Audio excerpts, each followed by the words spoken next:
we are moving to 8.4 of the chapter trade. Okay, so trade between countries.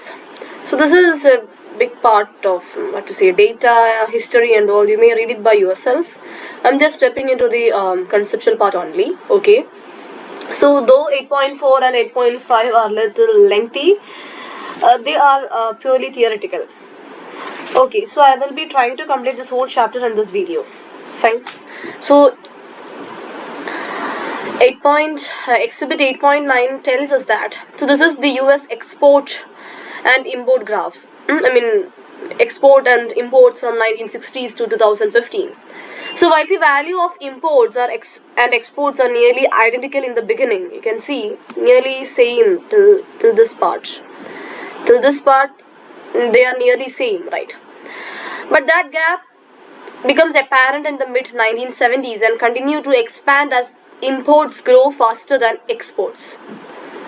You see that here, right? There is a huge gap now here. So imports are growing much more than the exports. But so this is the aggregate market thing. Can we generalize it? No, we cannot. Aggregate trading pattern cannot be generalized because it can be different for much of the some other goods. For example, here in the next graph we can see US imports and exports of crude oil. Here the exports are way to zero. You see the exports are way to zero. It is a contrast. The relative difference between the US imports and exports and the relative difference in the import and export in crude oil is really a contrast. So this is just one example of the diversity in trade behavior that is missed if we consider only aggregate data. Okay. Again, these things you can refer by yourself. So net exporter is a concept that arises there. Net importer, okay, in the case of US net importer. Net importer means the imports are worth more than exports over a given time period. So for crude oil, US has that. US is being a net importer. Okay. For next,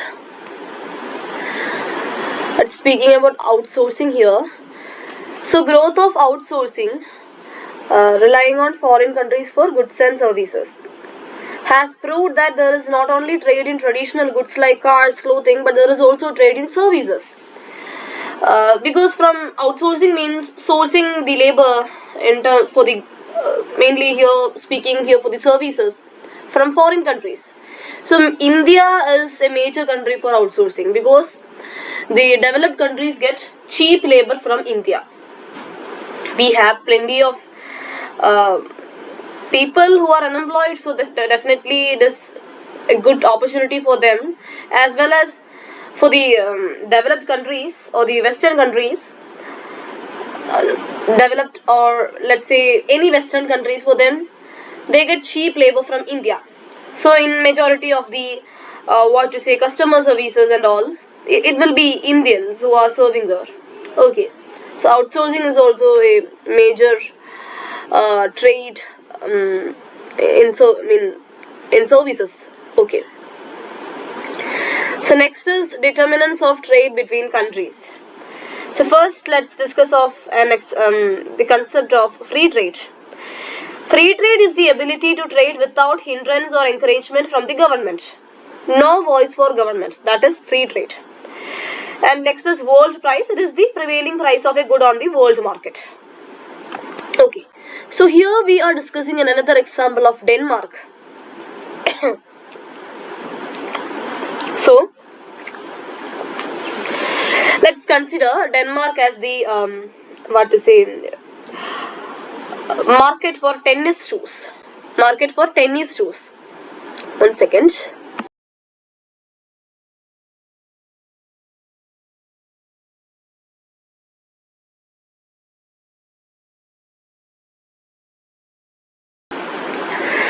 So we assume that all the tennis shoes are identical and Danish buyers and sellers are price takers. Furthermore, we assume that Denmark currently does not trade with other countries. So from Denmark's perspective, the market for tennis shoes consists solely Danish buyers and Danish sellers. Sellers and buyers in Denmark only. And this is their demand curve. Danish buyers demand curve for tennis shoes, and this is the supply curve. Okay, and this intersects here. So that price is $50. So it is $50 for the tennis shoes in Denmark. And the equilibrium quantity of tennis shoes is 2 million pairs. And we know this part is the consumer surplus. That is though the market price is 50, people are willing to buy it for $90 as well. Okay. That is the consumer surplus we have discussed in the last chapter, and this is the producer surplus. Though the market price is 50, producers are willing to sell it for $10. And both combines to form what? Social surplus. Okay. So, now we are introducing if the Danish government decides to open its borders to free trade, and we discussed that the government won't be having any voice though. So what will happen to the sale of tennis shoes to other countries? The price and sale and the quantity of the tennis shoes to the other countries. So for that we need a world price for tennis shoes. That is the prevailing price of tennis shoes on the world market. So will the Denmark win or lose in the exports or imports? How will we answer that question? So is it beneficial for the Denmark to sell, to export all its quantities or not to export its shoes? How will we decide that? It is decided as per the world price. Okay. So if the Denmark's domestic price is below the world price, that is, let's say the world price as $70, or for that let's take the next graph. So this is about it stating if Denmark's domestic price is below the world price, then it will become an exporter of tennis shoes, because it will be making more profit while exporting the tennis shoes, as it gets more money in the world market, in other countries' market, because of the world price. And if Denmark's domestic price is above the world price, then it will not export, it will become an importer, because it will get cheap. They can get the tennis shoes cheaper from other countries. Okay, this is very important. Let's explain that in form of graphs. So exporting nation, let's see Denmark as an exporting nation. So here we see that the market price is $50, but the world price is somewhere $75, I think. Okay, $75, yes. Then what will happen? Earlier the social surplus was like this, but as the price increased, now the consumer surplus is only D, and the producer surplus is A, B and C. A, B and C is the producer surplus, and the consumer surplus is only D. So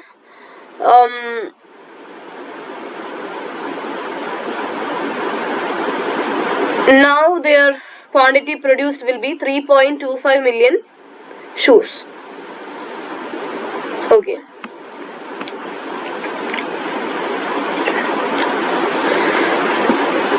And in this 3.25 million shoes,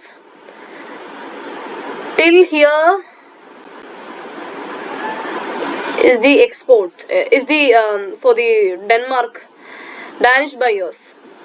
After that is let's say 3.25, 2.25 or 2.5. In that sense, from this is only for the world market. Okay, this quantity will be exported. So the higher price domestic quantity demanded is reduced. When the price is increased, that is when the world market prices increase, the Danish sellers will only sell at that $75, thus the Danish buyers' demand will decrease. Because they had a lesser price before and now the shoes are increased in price, so they won't buy. The demand will decrease for Danish buyers. Thus, in the higher price, domestic quantity demanded is reduced and the surplus shoes are sold to the world market. So, producers win by being able to charge a price above $50 per pair. Okay, so this is in this case, when the world market price is above the Danish market price, Denmark market price, exporting makes the sellers win, and here the buyers lose. Okay, sellers win, buyers lose. Can this be compensated in any case? Let's say if the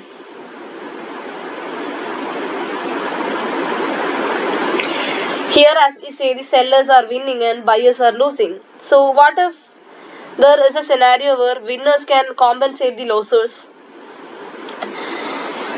So this is not something happens all time. It rarely happens. It rarely happens. So if the Danish people, if the Danes were so inclined, one way for this to happen would be to tax shoe producers. Now the producers are having so much profit because they are selling it something above the $50. They are selling their shoes above $50. So now they are making so much profit. So definitely the government can put a kind of, not government, or there can be a kind of tax on shoe producers and transfer the revenue to shoe consumers. Okay, this is not something that happens, it is rarely only. So yeah, just said that possibility. So when the world price is increased, sellers win, buyers lose. Next is about, so there will be exporting. Next is about importing nations. So what is in importing? Let me check the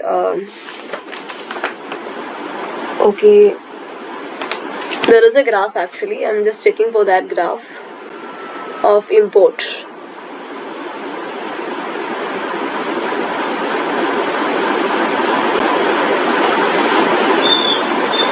The graph is 8.14.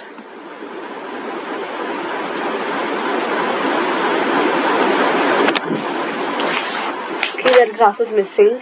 I think that graph is missing. So I'll do one thing, I'll draw that here.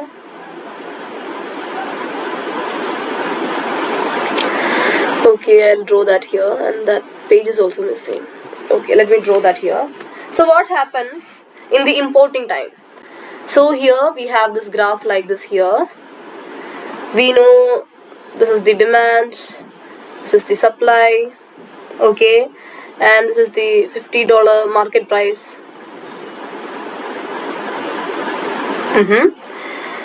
Now what happened is that the world market price is lesser. The world market price is lesser than 50. It is only $25.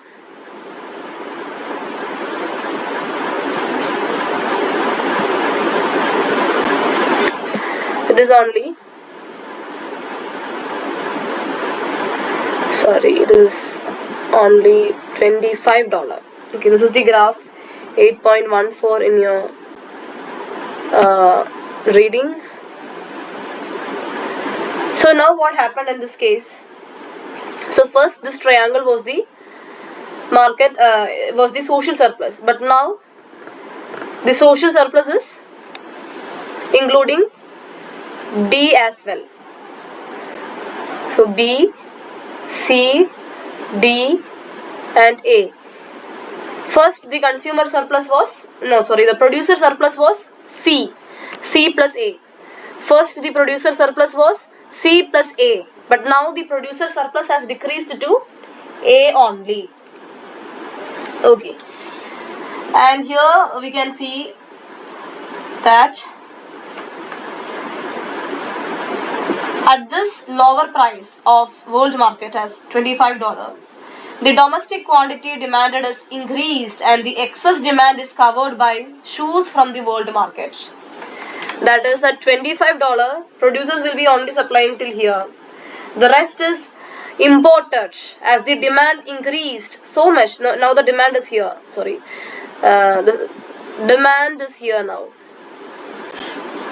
Okay. Demand is here and supply is here only. So to cover this portion,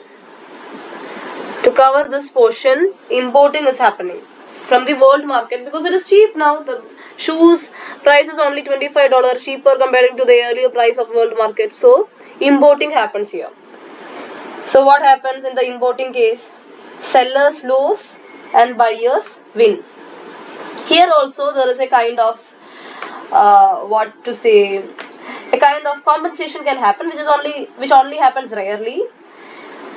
So the winners are buyers here, right? So allowing the winners to potentially compensate the losses, taxing consumers and sending the revenue to the shoe producers.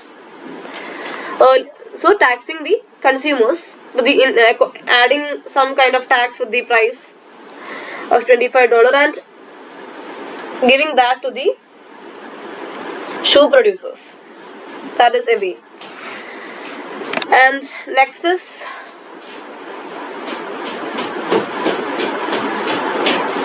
where do world price comes from? As countries open up their borders and act on their comparative advantage, the sum of all these actions, let's consider a world supply and world demand for a product.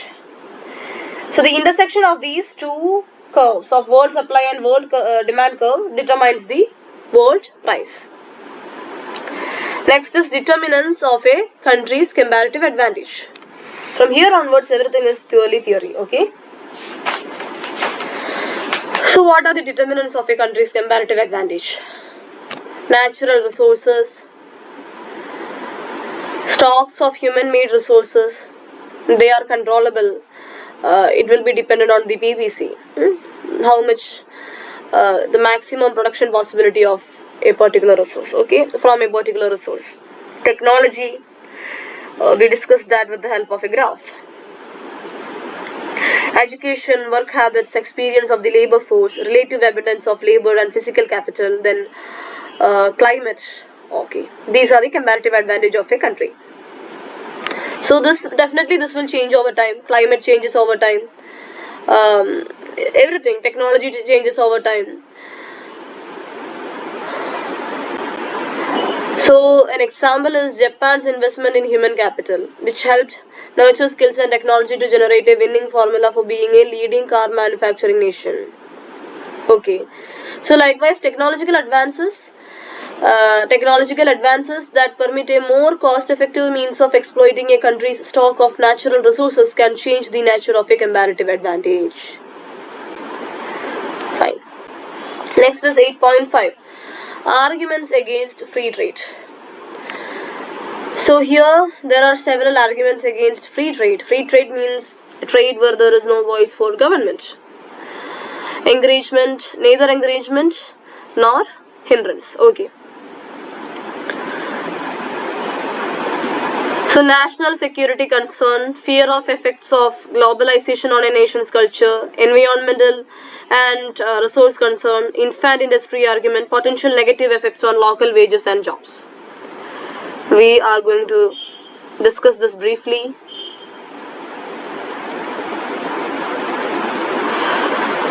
So national security concern.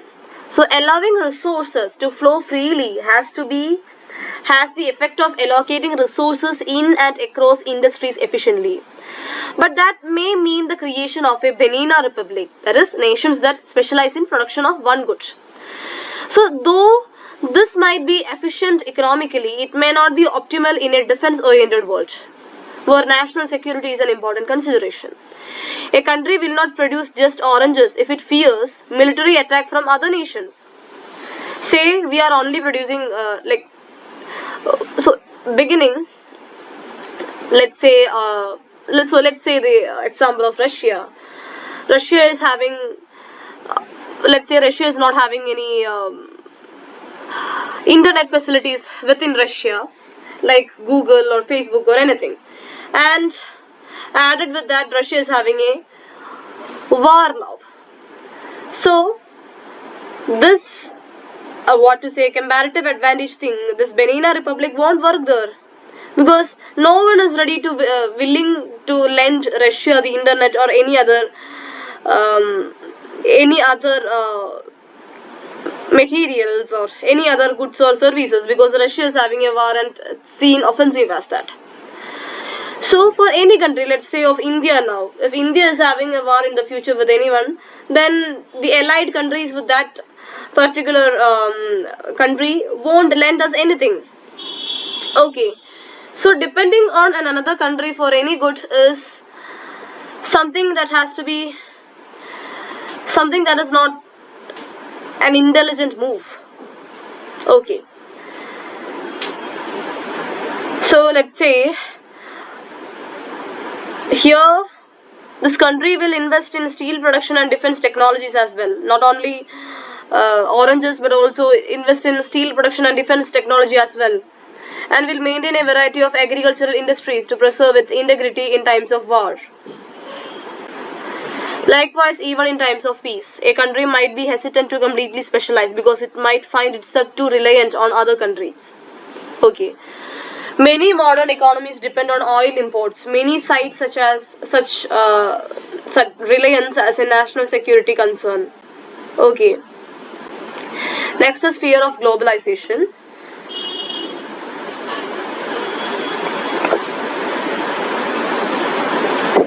So globalization is the shift toward more open, integrated economies that particulate in foreign trade and investment. Opening, that is globalization, the whole globe as one. Some nations, however, want to maintain their culture's uniqueness and therefore view globalization as a serious concern.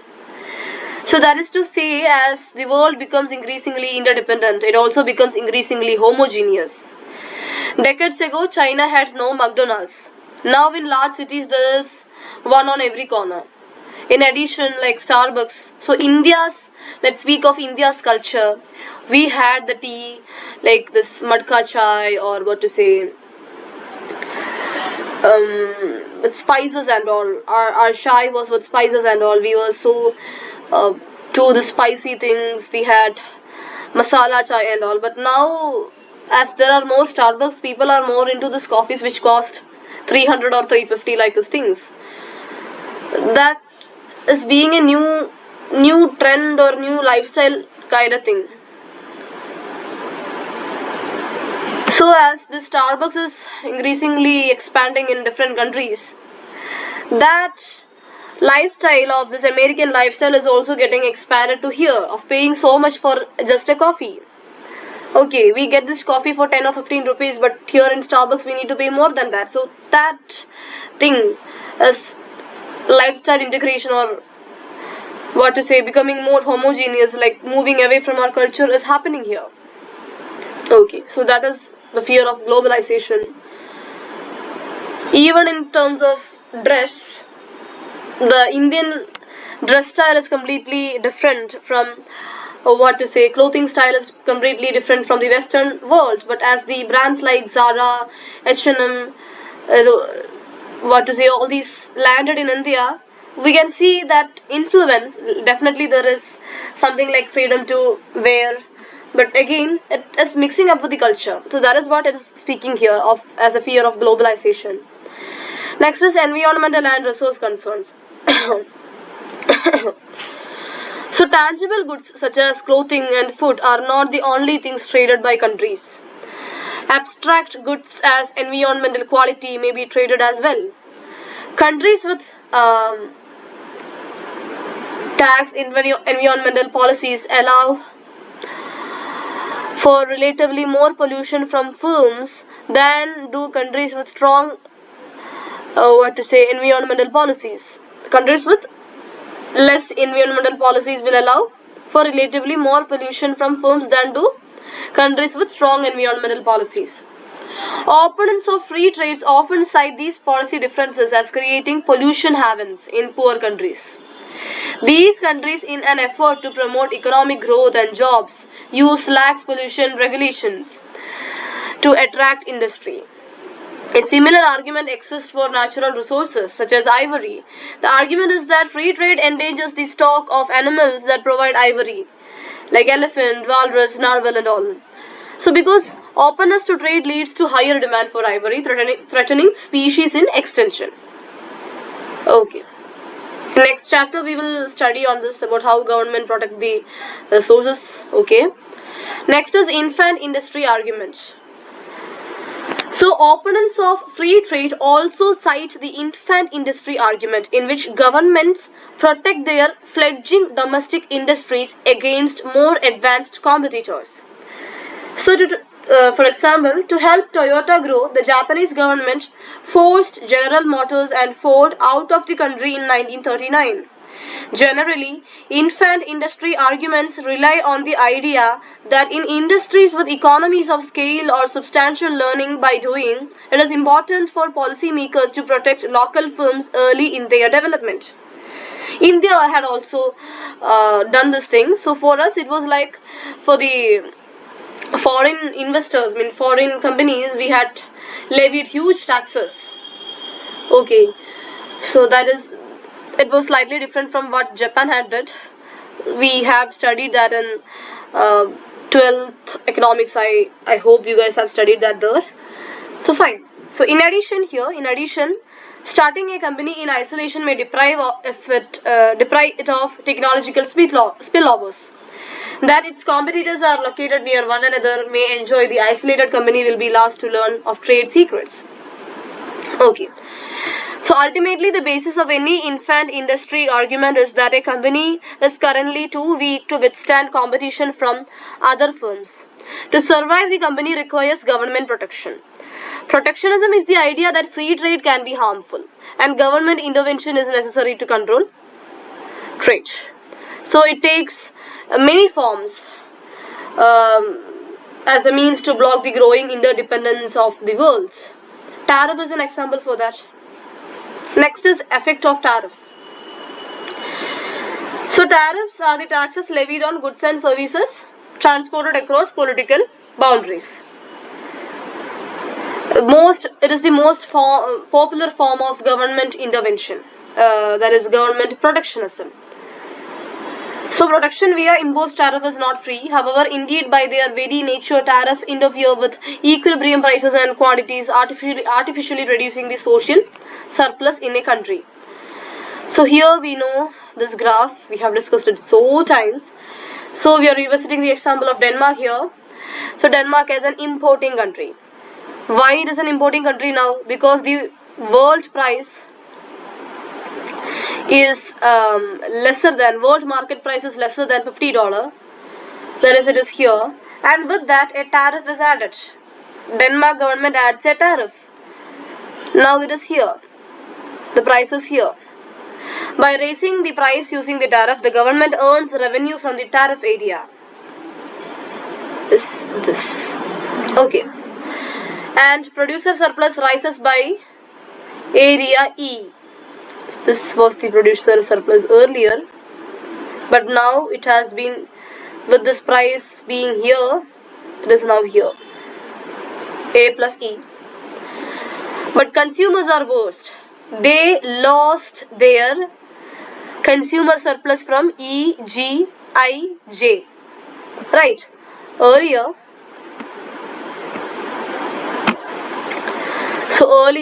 the consumers had from here, from this part, from B to here, right? But now what happened? As the price has increased, now the consumer surplus is only till here. So they lost E, G, I, J. And there is a deadweight loss of area G and J because of this tariff. We discussed what deadweight loss and all is in last chapters. So yeah. So by the very nature, tariff with equilibrium prices and quantities, artificially reducing social surplus in a country. So from this analysis we can see one reason economists in general do not favor such protectionism. Tariff. Because it raises the price for consumers and lowers social surplus. This might be one reason why some countries have been moving away from using tariffs. So next is a graph changes in import tariff in US, which you can cover it by yourselves. Okay, and next is we had potential negative effects on local wages and jobs as the fifth argument against free trade. It is given in this evidence-based. There is a box for evidence-based economics, and you may read it by yourself. It's purely theoretical. With that, we are done with the 8th chapter as well. Let's see in the next class with 9th chapter, externalities and public good. Okay, so with that, till bye and happy learning.